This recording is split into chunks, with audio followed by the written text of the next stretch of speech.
بسم اللہ الرحمن الرحیم۔ السلام علیکم دوستو۔ قریش کا سالار اعلیٰ ابو سفیان اپنے آدمیوں کو گرتا دیکھ کر غصے سے باولا ہو گیا۔ جنگی دستور کے مطابق اسے انفرادی مقابلے کے لیے نہیں اترنا چاہیے تھا، کیونکہ وہ سالار تھا۔ اس کے مارے جانے سے اس کی فوج میں ابتری پھیل سکتی تھی، لیکن وہ اپنے آپ پر قابو رکھ نہ سکا۔ اس نے گھوڑے کو ایڑ لگائی اور للکارتا ہوا آگے چلا گیا۔ اس کی بیوی ہند نے اسے جاتے دیکھا تو اپنے اونٹ پر سوار ہو کر آگے چلی گئی اور بڑی بلند آواز میں وہی گیت گانے لگی جس کے اشعار یہ بھی تھے کہ تم بھاگ گئے تو ہم تمہیں اپنے قریب نہیں آنے دیں گے۔ ابو سفیان گھوڑے پر سوار تھا، لیکن اس کے مقابلے کے لیے جو مسلمان آگے آیا وہ پیادہ تھا۔ تاریخ اسے حنظلہ بن ابو عامر کے نام سے یاد کرتی ہے۔ ابو سفیان کے ہاتھ میں لمبی برچھی چھپی تھی۔ کسی کو بھی توقع نہیں تھا کہ تلوار والا پیادہ برچھی والے گھڑ سوار سے زندہ بچ جائے گا۔ ابو سفیان کا گھوڑا حنظلہ کی طرف سرپٹ دوڑ آیا۔ ابو سفیان نے برچھی تول کر پھر تاک کر ماری، لیکن حنظلہ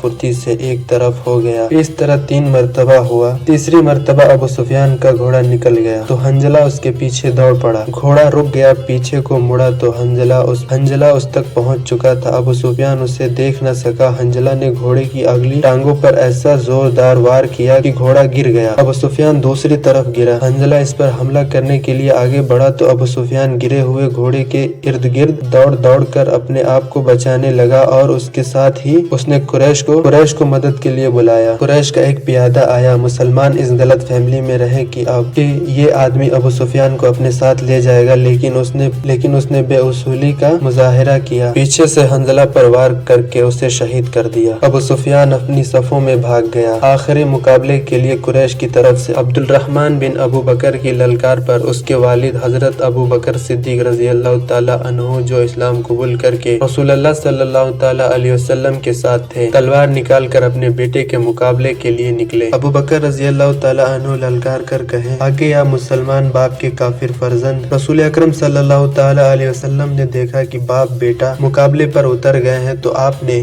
دوڑ کر حضرت ابو بکر کو روک لیا۔ تلوار نیام میں ڈالے۔ ابو بکر رضی اللہ تعالی عنہ سے رسول کریم صلی اللہ تعالی علیہ وسلم نے فرمایا کہ ابو بکر پیچھے چلے جائیں۔ رسول اکرم صلی اللہ تعالی علیہ وسلم نے ابو بکر کو پیچھے لے گئے۔ خالد بن ولید کو شور و غل ابھی بھی سنائی دے رہا تھا۔ وہ منظر اس کی آنکھوں میں اپنی پلکوں نے محفوظ کر رکھا تھا۔ انفرادی مقابلے ختم ہوتے ہی قریش نے مسلمانوں پر حملہ بول دیا۔ رسول اکرم صلی اللہ تعالی علیہ وسلم نے احد کی پہاڑی کو اپنے عقب میں رکھا ہوا تھا، اس لیے مجاہدین اسلام کو عقبی حملے کا خطرہ نہیں تھا۔ آمنے سامنے کا معرکہ خریز تھا۔ مسلمانوں کی نفری بہت تھوڑی سی تھی، اس کمی کو انہوں نے جذبے اور تیغ زنی کے کلمات سے پورا کر لیا۔ اگر قریش کو نفری کی افراد حاصل نہ ہوتی تو وہ مسلمانوں کے آگے نہیں ٹھہر سکتے۔ وہ نفری کے زور پر لڑتے رہے۔